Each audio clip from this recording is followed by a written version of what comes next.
വിക്രം സീരിയലിന്റെ ഇന്നത്തെ എപ്പിസോഡ് തുടങ്ങുമ്പോൾ വേദ വിക്രമിന് വേണ്ടി ചോറെടുക്കുന്ന കണ്ടിട്ട് വിക്രം പറയാം, മതി നിർത്ത്, നീ ആർക്ക് വേണ്ടി ചോറെടുക്കുന്നത്?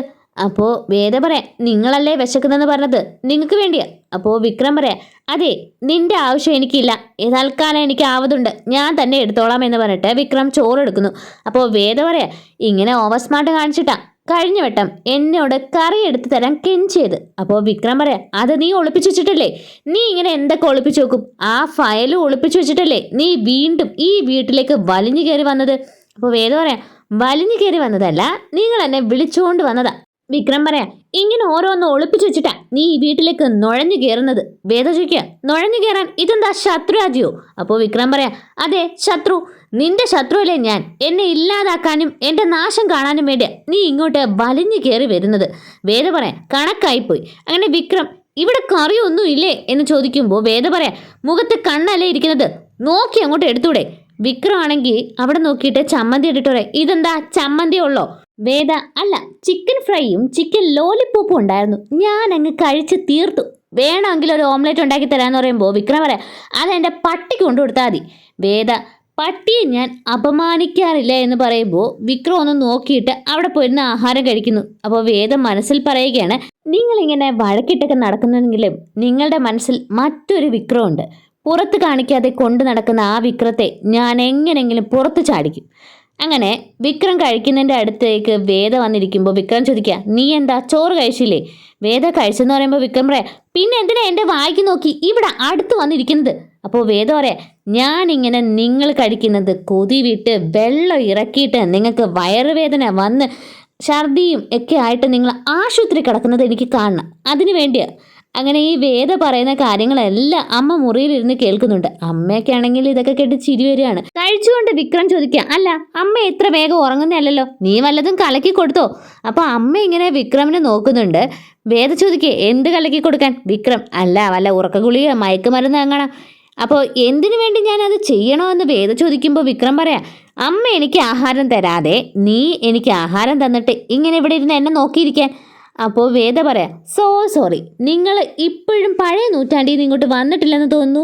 പഴയ പെണ്ണുങ്ങളുടെ കണക്കല്ല, ആഹാരം വിളമ്പിത്തെന്നും ആഹാരത്തിലൂടെയാണ് നിങ്ങളുടെ മനസ്സിൽ കടക്കേണ്ടതെന്നുള്ള ചിന്താഗതിയൊന്നും എനിക്കില്ല. നിങ്ങൾ ഇനിയും നിങ്ങളുടെ ചിന്തകളൊക്കെ മാറ്റേണ്ടതുണ്ട്. നിങ്ങൾ ഇതുവരെ എൻ്റെ ലെവലിലേക്ക് എത്തിയിട്ടേ ഇല്ല. വിക്രം, എനിക്ക് എത്താൻ താല്പര്യമില്ല എന്ന് പറയുന്നു. ഇതെല്ലാം കേട്ട അമ്മ മുറിയിലിരുന്ന് ചിരിക്കുകയാണ്. വേദ ചോദിക്കുക, അല്ല നിങ്ങൾ ആരാന്നാ നിങ്ങളുടെ വിചാരം? കാമദേവനോ അതോ ഗന്ധർവനോ? പിന്നെ ഒരു നീളവും ഇല്ല, അതിനനുസരിച്ചുള്ള കോമൺ സെൻസും ഇല്ല, വിവരവും ഇല്ല.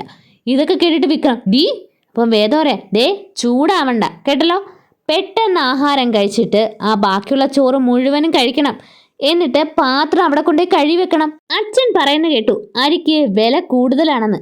നിങ്ങളെ കൊണ്ടൊന്നും അതിനൊരു ഗുണവും ഇല്ലല്ലോ, നിങ്ങളൊക്കെ തിന്നാനല്ലേ ഉള്ളൂ. അതുകൊണ്ട് ആ ചോറ് മുഴുവനും വേസ്റ്റ് ആക്കാതെ കഴിച്ചിട്ട് കഴുകി വെച്ചേരെ. അപ്പോൾ ഗുഡ് നൈറ്റ് എന്ന് പറഞ്ഞ് വേദ അവിടെ നിന്ന് പോകുന്നു. വിക്രം ചോറ് മുഴുവനും വാരി കഴിച്ചിട്ട് വേദ പറഞ്ഞ പോലെ അടുക്കളയിലേക്ക് ചെന്നിട്ട് ആ പാത്രം അവിടെ വെക്കുന്നു. അമ്മ പുറകെ പോയി നോക്കുന്നുണ്ട്. പാത്രം അവിടെ വെച്ചിട്ട് തിരികെ വന്ന വിക്രം വീണ്ടും തിരികെ ചെന്നിട്ട് ആ പാത്രം സോപ്പിട്ട് കഴുകി വെക്കുന്നു. ഇതെല്ലാം കാണുമ്പോൾ അമ്മയ്ക്ക് സന്തോഷമാവുന്നുണ്ട്.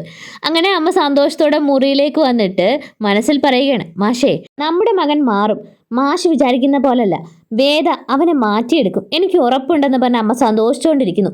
അങ്ങനെ വിക്രം ആഹാരം കഴിച്ചിട്ട് ഹാളിൽ വേദയെ കാണാനിട്ട് അവിടെ എല്ലാം ഒന്ന് നോക്കിയിട്ട് വിക്രമിൻ്റെ മുറിയിലേക്ക് ചെന്നിരുന്നിട്ട് വേദയായിട്ടുള്ള കാര്യങ്ങളൊക്കെ ആലോചിച്ചിട്ടാണോ എന്തോന്നറിയില്ല, വിക്രം ഇങ്ങനെ ചിരിച്ചുകൊണ്ട് ഓരോ കാര്യങ്ങൾ ആലോചിച്ചിരിക്കുന്നു. വേദ വന്ന് ഉറങ്ങാൻ കിടക്കുമ്പോൾ പെട്ടെന്ന് അമ്മ മുറിയിലേക്ക് വന്ന് ലൈറ്റ് ഇട്ടിട്ട്, മോളെ ഈ ഫാൻ ഒന്ന് ശരിയാക്കാൻ പറഞ്ഞിട്ട് ആരും ഇതുവരെ ചെയ്തില്ല, ദാ ഇത് വെച്ചോ, മാഷിൻ്റെ ഒരു സ്റ്റുഡൻറ്റ് കൊടുത്തതാ, മാഷ് ഇത് ഉപയോഗിക്കാറില്ല, മോള് ഇത് ഉപയോഗിച്ചോ, നല്ല ചൂടുണ്ടല്ലോ.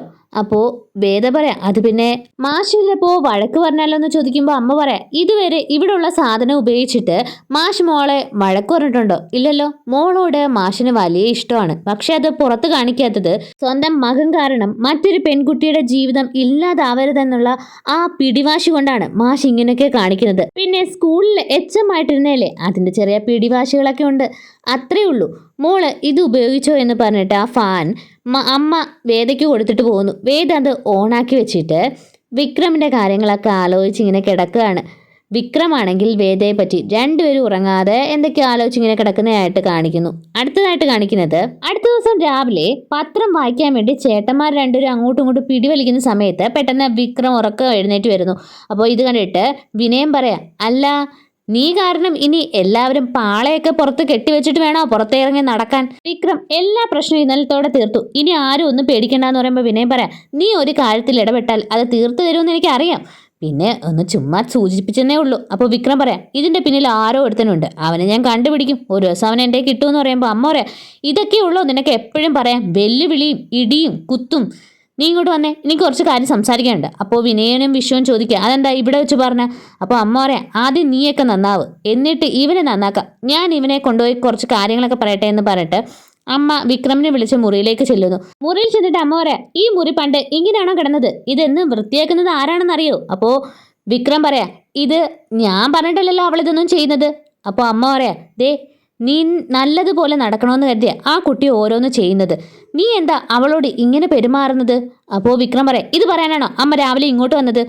അമ്മ പറയാ, ഞാനൊരു കാര്യം പറയുന്നുള്ളൂ, ഒരു പെൺകുട്ടിയുടെ ശാപം ഈ വീടിന് മേൽ വീഴരുത്, അങ്ങനെ വീണ ഈ കുടുംബം ഗതി പിടിക്കില്ല. വിക്രം ചോദിക്കേ, ഇതെല്ലാം അവള് പറഞ്ഞു തന്നതായിരിക്കും, ശാപം ദൈവം എന്നൊക്കെ അവളല്ലേ കൂടുതലും പറയുന്നത്. അമ്മ പറയാ, അതൊന്നുമല്ല, ഒരു പെൺകുട്ടിയുടെ മനസ്സ് മറ്റൊരു പെൺകുട്ടിക്ക് അറിയുമെന്ന് പറയുമ്പോൾ പെട്ടെന്ന് വിക്രം പറയാം, ഓ തള്ളമാരുടെ സ്ഥിരം ഡയലോഗ്, തള്ള വൈബ് തന്നെ. ഇത് കേട്ടിട്ട് അമ്മ ചോദിക്കുക, ഡാ നീ എന്നെ തള്ളേന്ന് വിളിച്ചോ? അപ്പോൾ വിക്രം പറയാം, അല്ല തള്ള വൈബാണെന്നാ ഞാൻ ഉദ്ദേശിച്ചത്, വേറെ തള്ളേന്ന് വിളിച്ചതൊന്നും അല്ല. അമ്മ പറയാ, ഞാൻ നിന്നെ ഉപദേശിച്ചതല്ല, ആ കുട്ടി നിന്റെ നല്ലതിന് വേണ്ടിയല്ലേ ഈ വീട്ടിലേക്ക് കയറി വന്നത്, അവളോട് നിനക്ക് കുറച്ച് നല്ല രീതിയിൽ പെരുമാറിക്കൂടെ? അപ്പോൾ വിക്രം ചോദിക്കുക, ഞാനെന്താ അവളെ സ്നേഹിക്കണോ? അപ്പോൾ അമ്മ പറയാ, പിന്നെ താലി കെട്ടിക്കൊണ്ടുവന്ന പെണ്ണിനെ സ്നേഹിച്ചാൽ എന്താ കുഴപ്പം? നിന്റെ നല്ലതിന് വേണ്ടിയാ ആ കുട്ടി ഈ വീട്ടിലേക്ക് വലതുകാലം വെച്ച് കയറി വന്നത്. അപ്പോൾ വിക്രം പറയാ, എന്റെ നാശം കാണാനാ അവൾ അതാ ആഗ്രഹിക്കുന്നത്. അമ്മ പറയാ, വേണ്ടാത്തതൊന്നും നീ പറയണ്ട, ആ കുട്ടി അങ്ങനെയുള്ള ഒരാളല്ല, പിന്നെ നീ അവക്കിട്ട പേരെന്താ വേതാളം, അപ്പോൾ ഈ വേതാളത്തെ ജീവിതകാലം മുഴുവനും നീ തന്നെ ചുമക്കേണ്ടി വരും. എന്നിട്ട് അമ്മ മനസ്സിൽ പറയാ, അതിനുള്ള അവസരം ഞാൻ തന്നെ ഒപ്പിക്കും എന്നൊക്കെ മനസ്സിൽ പറഞ്ഞിട്ട് അമ്മ ചിരിക്കുന്നു. ഇത് കണ്ടിട്ട് വിക്രം പറയാം, ഇനി രണ്ടുപേരും ചേർന്ന് എന്തെങ്കിലും പ്ലാൻ ചെയ്യുന്നുണ്ടോ? ഇന്ന് തന്നെ അമ്മേനെ രാവിലെ വന്ന് അവളുടെ കാര്യം പറഞ്ഞ് ഉപദേശിക്കാൻ വന്നിരിക്കുന്നു. ഏയ് ഇപ്പോൾ എന്തായാലും അമ്മ അതിനൊന്നും കൂട്ടു നിൽക്കില്ല എന്നിങ്ങനെ വിക്രം മനസ്സിൽ പറയുകയാണ്. അടുത്തതായിട്ട് കാണിക്കുന്നത് വേദയുടെ വീട്ടിൽ എല്ലാവരും ഒരുമിച്ചിരുന്ന് ചായ കുടിക്കുന്ന സമയത്ത് ശ്രീകാന്ത് അവിടേക്ക് കയറി എന്നിട്ട് പറയാം, അച്ഛാ നമ്മളിങ്ങനെ ഇരുന്നാൽ മതിയോ, എന്തെങ്കിലുമൊക്കെ തീരുമാനം എടുക്കണ്ടേ? അപ്പോൾ പെട്ടെന്ന് മുത്തശ്ശി പറയാം, നീ വീണ്ടും വേദയെ തിരിച്ചു കൊണ്ടുവരുന്ന കാര്യം തന്നെയാണോ തീരുമാനിക്കുന്നത്? അതിന് എന്തെങ്കിലുമൊക്കെ പ്ലാൻ ചെയ്യൽ, ഇതൊന്നും നിർത്താറായില്ലേ? അവളുടെ തീരുമാനത്തെ നിങ്ങൾക്ക് അംഗീകരിച്ചൂടെ? അപ്പോൾ പെട്ടെന്ന് അമ്മ പറയാം, അതെ അവളെ അവളുടെ വഴിക്ക് തന്നെ വിട്ടേരെ. അപ്പോൾ ശ്രീകാന്ത് പറയാം, അങ്ങനെ നമുക്ക് അവളെ ഒഴിവാക്കാൻ പറ്റുമോ? അവളെ ഈ വീട്ടിലേക്ക് തന്നെ കൂട്ടിക്കൊണ്ട് വരണ്ടേ? പെട്ടെന്ന് ദീപ്തി പറയുകയാണ്, അതെ ചേട്ടാ എനിക്ക് കുറച്ച് സംസാരിക്കാനുണ്ട്. അപ്പോൾ ശ്രീകാന്ത്, നീ ഈ കാര്യത്തിൽ ഇടപെടണ്ട എന്ന് പറയുമ്പോൾ ദീപ്തി പറയാം, എൻ്റെ കല്യാണാലോചന ശൈശവ വിവാഹം നടത്താൻ തീരുമാനിച്ചത് ഈ മുതിർന്നവരൊക്കെ തന്നെയല്ലേ? ചേച്ചി ഒരു തീരുമാനം എടുത്തു, നിങ്ങളെല്ലാവരും എന്താ അത് അംഗീകരിക്കാത്തത്? ചേച്ചിയുടെ ഇഷ്ടത്തിനല്ലേ ജീവിക്കുന്നത്? നിങ്ങൾക്ക് ദുരഭിമാനമാണ്, നിങ്ങളുടെ സ്റ്റാറ്റസിന് പറ്റാത്തവരെയാണ് കെട്ടിയിരിക്കുന്നത് എന്നുള്ള ദുരഭിമാനം. ഇങ്ങനെയൊക്കെയാണ് ദുരഭിമാന കൊലകളൊക്കെ നടക്കുന്നത്. ഇത് കേട്ട് ശ്രീകാന്ത് ദീപ്തി അടിക്കാനായിട്ട് കൈ ഊങ്ങുമ്പോൾ പെട്ടെന്ന് ശങ്കരൻ ശ്രീകാന്തിനെ തടയുന്നു. എന്നിട്ട് ദീപ്തി പറയുകയാണ്, അച്ഛൻ നീതി വാങ്ങി കൊടുക്കേണ്ടത് കോടതിയിൽ മാത്രമല്ല ഈ കുടുംബത്തിലൂടെ ആണെന്ന് പറഞ്ഞിട്ട് ദീപ്തി അവിടെ നിന്ന് പോകുന്നു. അപ്പോൾ ശങ്കരൻ പറയാം, സ്വന്തം മകൾ നല്ല രീതിയിൽ ജീവിച്ച് കാണണം എന്ന ആഗ്രഹമുള്ളത് കൊണ്ട് മാത്രമാണ് ഇതൊക്കെ ചെയ്യുന്നതെന്ന് അവൾ ഒരു കാലത്ത് മനസ്സിലാക്കും. അപ്പോൾ ശ്രീകാന്ത് പറയാം, എനിക്ക് അച്ഛനോട് കുറച്ച് കാര്യം സംസാരിക്കാനുണ്ട്. ശ്രീകാന്ത് അമ്മയും മുത്തശ്ശിയും നോക്കുമ്പോൾ ശങ്കരൻ പറയാം, ഇവരിയ്ക്കുമ്പോൾ പറയാൻ പറ്റിയ കാര്യങ്ങൾ മാത്രം പറഞ്ഞാൽ മതി. ശ്രീകാന്ത് പറയുകയാണ്, ഇതുവരെ വിക്രമിനെ പണം കൊടുത്തൊതുക്കിയും അങ്ങനെ ചില ഉടായ്പകളൊക്കെ ഒപ്പിച്ചല്ലേ നമ്മളെ വേദയെ തിരികെ കൊണ്ടുവരാൻ നോക്കിയത്. പക്ഷേ വിക്രം തന്നെ വേദയെ ഉപേക്ഷിച്ചാലോ? ഇവിടെ വെച്ചാണ് എപ്പിസോഡ് അവസാനിക്കുന്നത്. ആദ്യമായിട്ട് ചാനൽ കാണുന്നവർ സബ്സ്ക്രൈബ് ചെയ്ത് സപ്പോർട്ട് ചെയ്യാൻ കൂടി മറക്കരുത്. താങ്ക്